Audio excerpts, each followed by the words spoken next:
Hello, Mina's വേൾഡിൻ്റെ പുതിയൊരു എപ്പിസോഡിലേക്ക് എല്ലാവർക്കും സ്വാഗതം.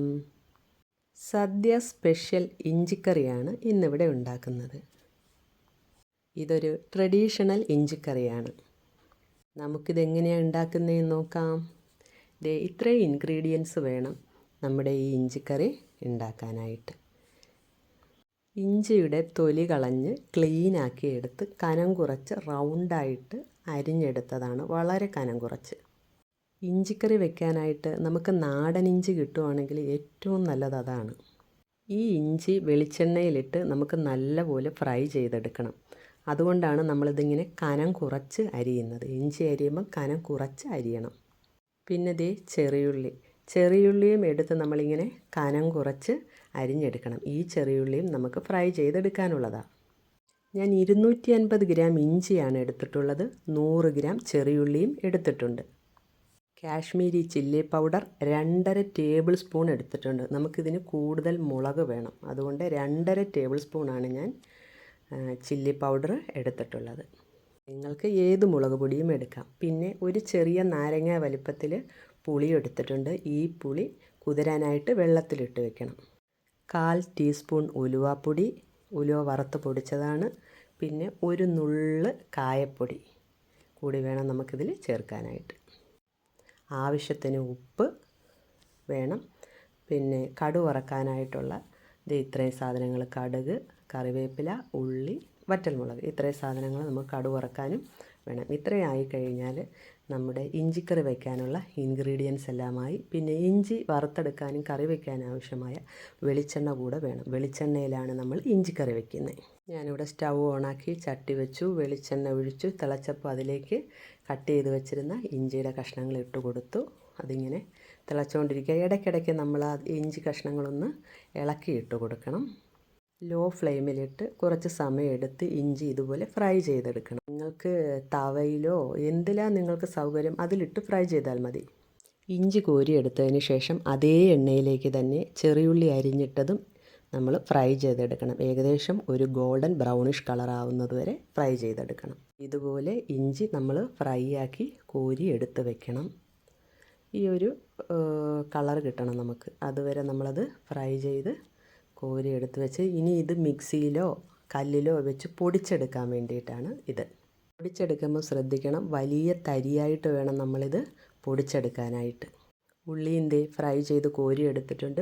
ഇതും നമുക്ക് പൊടിച്ചെടുക്കാനാണ്. പക്ഷേ ഇഞ്ചിയെ പോലെയല്ല, ഇത് കുറച്ച് നന്നായിട്ട് പൊടിച്ചെടുക്കണം പൗഡറായിട്ട്. ഇഞ്ചി നമുക്ക് ഒന്ന് തരിയായി കിടക്കണം, നമുക്ക് കടിക്കണം. ഇഞ്ചിക്കറിക്കകത്ത് ഇഞ്ചി നമുക്കൊന്ന് തരിയായിട്ട് കടിക്കണം. പക്ഷേ ചെറിയ ഉള്ളി നമ്മൾ ഫ്രൈ ചെയ്ത് വെച്ചിരിക്കുന്നത് നന്നായിട്ട് നമുക്ക് പൊടിച്ചെടുക്കണം. ഞാൻ ഇവിടെ ഇഞ്ചി പൊടിച്ചെടുത്തിട്ടുണ്ട്. അതാണ്ട് ഇങ്ങനെ തരിയായിട്ടാണ് പൊടിച്ചെടുത്തിരിക്കുന്നത്. ഇങ്ങനെ വേണം പൊടിച്ചെടുക്കാനായിട്ട്. ഒത്തിരി അരഞ്ഞു പോയാൽ ഇഞ്ചിക്കറി കൊള്ളൂല്ല. അതുകൊണ്ട് ഇങ്ങനെ വേണം പൊടിച്ചെടുക്കാനായിട്ട്. അതുപോലെ തന്നെ ഉള്ളിയും നമ്മൾ പൊടിച്ചെടുത്തിട്ടുണ്ട്. ഉള്ളി കുറേ കൂടെ നന്നായിട്ട് നമ്മൾ പൊടിച്ചെടുത്തിട്ടുണ്ട്. ഒരു ഓയിലി ആയിട്ടിരിക്കുകയാണ്. അതിങ്ങനെ നമ്മൾ നന്നായിട്ട് പൊടിച്ചെടുത്തിട്ടുണ്ട്, ഇഞ്ചി പോലെയല്ല. നമ്മുടെ പാത്രത്തിലെ ബാക്കിയുള്ള എണ്ണയിൽ മുളക് പൊടി ഇട്ട് മൂപ്പിച്ചെടുക്കണം. മുളക് പൊടി മൂത്ത് കഴിയുമ്പോൾ അതിലേക്ക് നമ്മൾ കലക്കി വെച്ചിരിക്കുന്ന പുളിവെള്ളം ഒഴിച്ചു കൊടുക്കണം. എനിക്ക് ഏകദേശം 1 ഗ്ലാസ് പുളിവെള്ളം ഉണ്ടായിരുന്നു, ഞാനത് ഒഴിച്ചു കൊടുത്തു. ഇനി ഇതിലേക്ക് ഞാൻ ഒരു 1/2 ഗ്ലാസ് തിളച്ച വെള്ളവും കൂടി ഒഴിച്ചു കൊടുക്കുന്നുണ്ട്. 1/4 ടീസ്പൂൺ ഉലുവാപ്പൊടിയും ഒരൽപ്പം കായപ്പൊടിയും കൂടി ഇട്ട് കൊടുത്തിട്ടുണ്ട്. ഇനി ഇതൊന്ന് തിളച്ച് വരുമ്പോഴത്തേക്ക് ഇതിനകത്തേക്ക് നമ്മൾ പൊടിച്ച് വെച്ചിട്ടുള്ള ഇഞ്ചി ഇതിലേക്ക് ഇട്ട് കൊടുക്കും. ഇഞ്ചി ഇട്ട് കൊടുത്തിട്ട് അതുപോലെ തന്നെ ഉള്ളി നമ്മൾ പൊടിച്ച് വെച്ചിട്ടുള്ള ഫ്രൈ ചെയ്ത ഉള്ളിയും ഇട്ട് കൊടുത്ത് ഉപ്പും ആവശ്യത്തിന് ഉപ്പും ഇട്ട് തിളപ്പിക്കണം.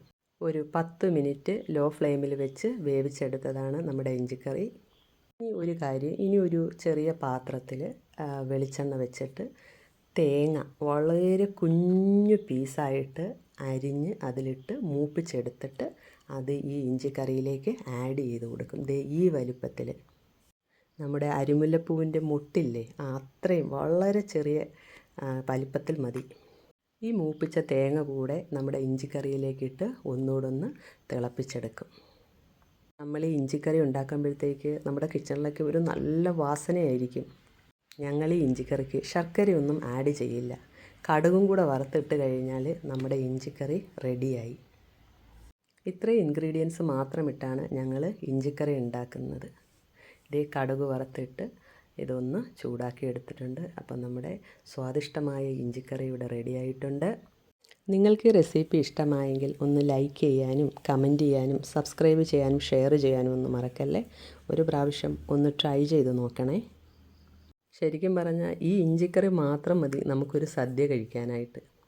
അപ്പം ഇപ്രാവശ്യം ഓണത്തിന് ഇഞ്ചിക്കറി എന്താ വച്ച് നോക്കുന്നില്ലേ ഇങ്ങനെ? ഞങ്ങളുടെ സദ്യയുടെ ഇഞ്ചിക്കറി ഇങ്ങനെയാണ് കേട്ടോ. എനിക്ക് ഏറ്റവും ഇഷ്ടപ്പെട്ട ഇഞ്ചിക്കറിയും ഇത് തന്നെയാണ്. അതുകൊണ്ടാണ് ഒരു പ്രാവശ്യമെങ്കിലും ഇത് വച്ചിട്ട് യൂട്യൂബിലൊന്ന് അപ്ലോഡ് ചെയ്യണമെന്ന് ഞാൻ ആഗ്രഹിച്ചിരുന്നു. നമ്മുടെ തനതായ രുചികളും ആൾക്കാർക്ക് ഇഷ്ടമാണോ എന്നറിയണമല്ലോ. ദേ നോക്കിയേ, കാണാൻ നല്ല ഭംഗിയില്ലേ? അപ്പം വീണ്ടും വരാം. ബായ്.